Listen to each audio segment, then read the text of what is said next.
Certainly the conduct here is extreme, and I believe it should be met with extreme punishment. I don't think there's any doubt about that. This wasn't just a prison sentence.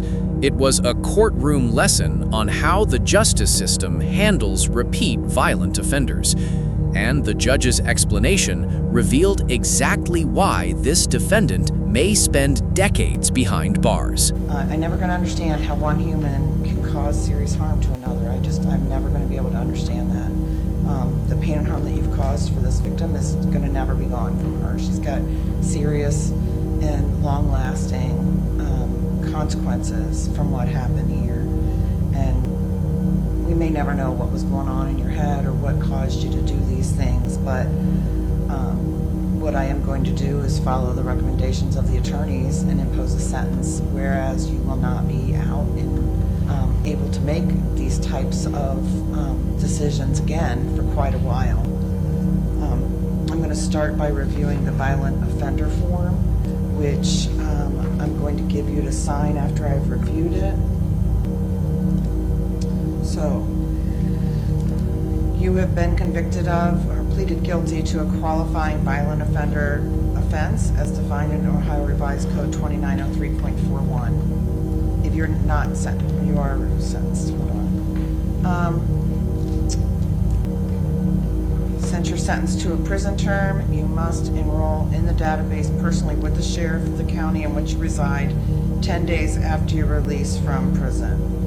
If you are an out-of-state offender, you must enroll in the database personally with the sheriff of the county in which you reside or occupy a dwelling within 10 days of residing in or occupying a dwelling in Ohio for more than 3 consecutive days, or to residing in or occupying a dwelling in Ohio for an aggregate period in a calendar year of 14 or more days.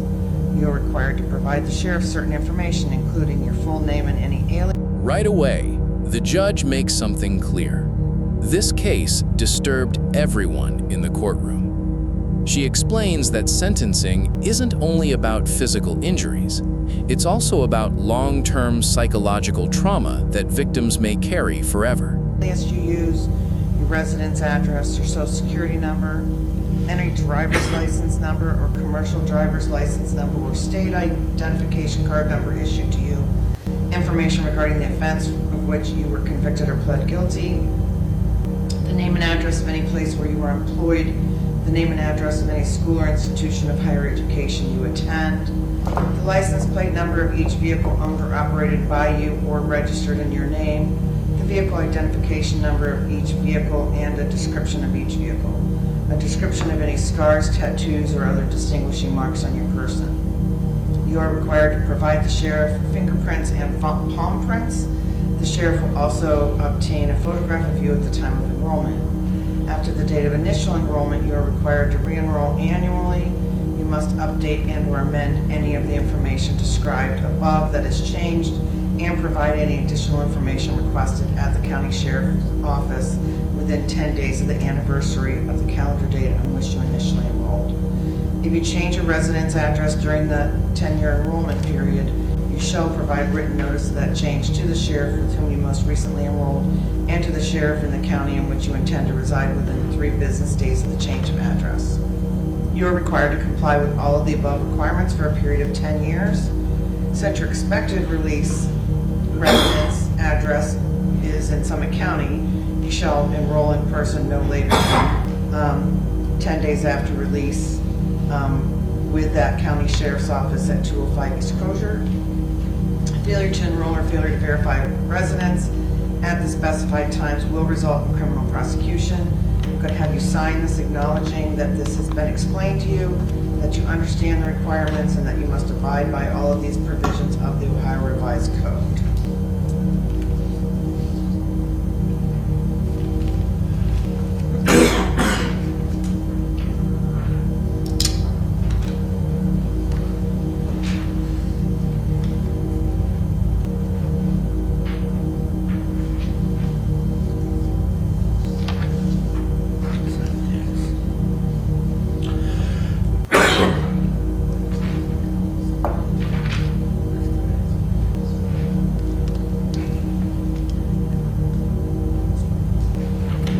Then comes one of the biggest legal moments of the hearing. The defendant is officially a violent offender, triggering strict registration requirements and reporting rules that continue long after prison ends. One mistake after release could send him right back behind bars.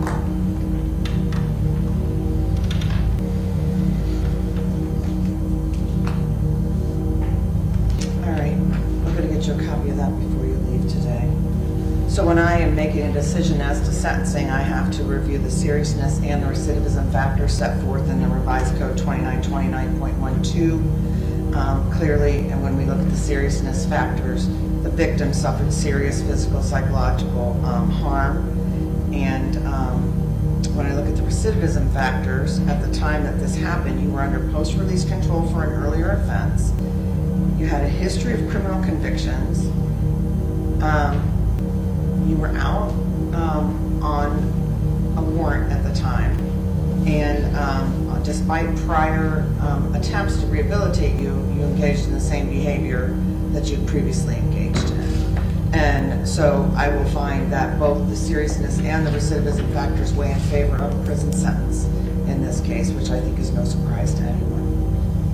Based on all the facts and circumstances and consideration of those relevant sentencing factors, considering the statement of the victim and the victim's family, the state, the defense, your statement, applying the minimum sanction, I'm determined will protect the public and punish you without imposing any unnecessary burden on state and local resources. And again, analyzing all the factors I'm required to analyze, I am going to impose the following sentence. So on counts, I will find that counts 1, 2, and 5 do merge for sentencing purposes. And on those counts, on count 1, I will impose a sentence of 11 to 16 and a half years under the Reagan-Tokes law, and I will review that with you again in a minute. Because that is going to be the longest sentence that I impose, that will be the one that will carry the Reagan-Tokes tail. On counts 3, 4, 6, 7, and 8, all felonious assault counts, I am going to find that at least 2 of those are separate offenses. When I look at the TBI that was suffered and the injuries to her eyes, clearly there was enough of an impact to cause that type of injury. And then we've got the testimony of going to hurt your other eye.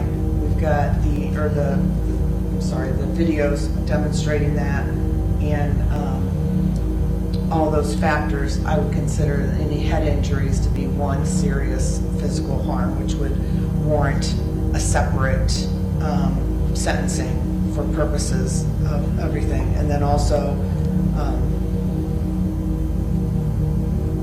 we have the use of a bat, which is a deadly weapon, and then also we have the fractures in her hand and the bruises all over her body. I mean, I just don't see how bruises can be developed in different stages if they didn't happen in different stages, and that was what I was told today. But the most dramatic part is the sentencing math itself. The judge carefully explains why certain charges are merged while others are stacked consecutively, because the violence happened in separate stages. Different injuries, different acts, different punishments. Bruises were in different stages of development. So I'm going to impose a sentence of 5 years on count 3 and 5 years on count 4. Count 10, and counts, I guess I should be more specific.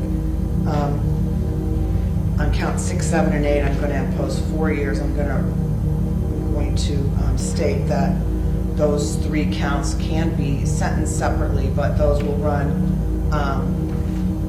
concurrent with each other, but consecutive to counts 3 and 4, which will be consecutive. So we have 11 and a half, 16 and a half, plus another 10. The strangulation is a separate offense.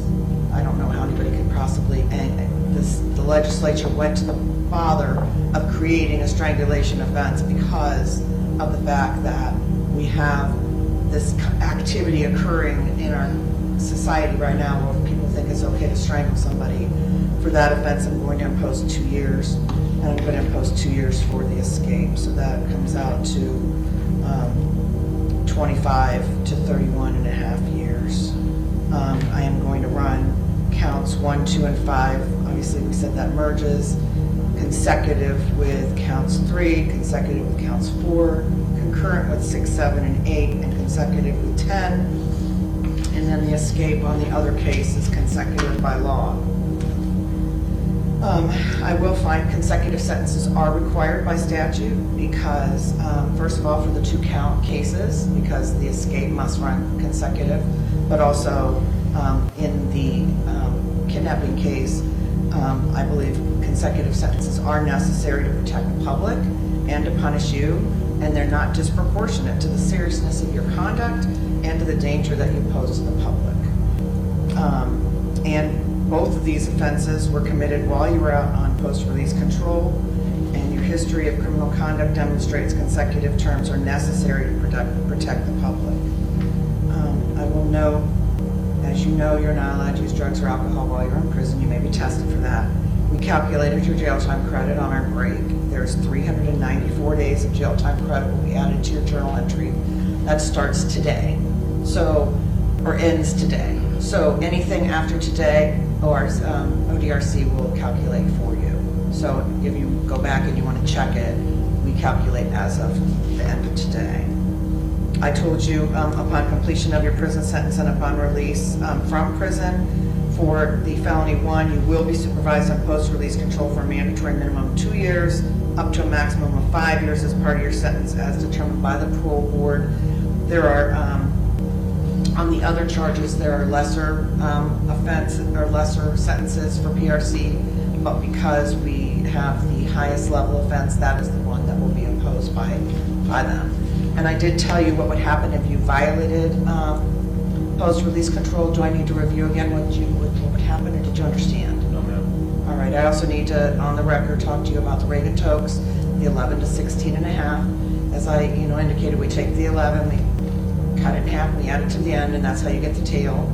I reviewed with you earlier today that it is possible to earn good time credit of 5 to 15% against your sentence. Would you like me to review with you again how you do that, or are you satisfied with what you've been told today? Okay, so if ODRC recommends a reduction, it is presumed that you will be released at the presumed early release date. And then the total becomes clear. More than 2 decades in prison, potentially over 30 years, depending on prison behavior and rehabilitation. The judge says this wasn't one bad decision. It was a pattern of violence that convinced the court the public still needed protection. They would notify the court. If I don't agree, I would notify the state and the victim, and we would have a hearing. And at that hearing, I would have to find that the presumption was overcome in order to not agree to that. The factors I would look at to see if that presumption was overcome: did you violate rules that compromise prison security or safety of staff or inmates, cause harm to staff or inmates, or violate the law while you were in prison, and those infractions indicated that you had not been rehabilitated, or if your behavior while incarcerated demonstrated continued threat to society, or if you were still at security level 3 or higher, or if you did not productively participate in a majority of rehabilitative programs that were recommended, or complete a reasonable number of programs that you started, or if you did not have a fixed residence address upon your release. Any of those reasons would cause me to pause, potentially find that the presumption for early release was overcome, and then you would serve your regular sentence, that was whatever sentence was imposed. Alternatively, when we get to the 25 years, there's another 6.5 years there that ODRC could keep you if they chose, and they also have standard they need to follow. Once you get to the 25, I no longer have any control over that. At that point in time, they would be looking at, did you violate rules that compromise prison security or safety of staff or inmates, or cause physical harm to staff or inmates, or violate the law while you're in prison? Did that indicate you had not been rehabilitated and demonstrate that you continued to pose a threat to society? That would be one prong for them. So it is a higher standard for them.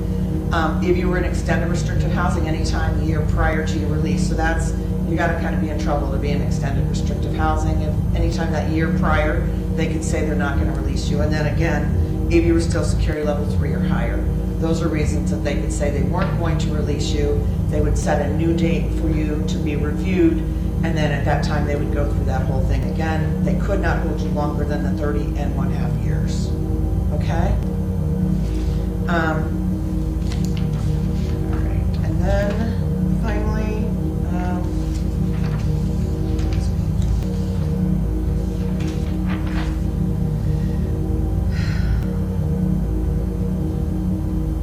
you do have the right to appeal the conviction, or actually the sentence in this case.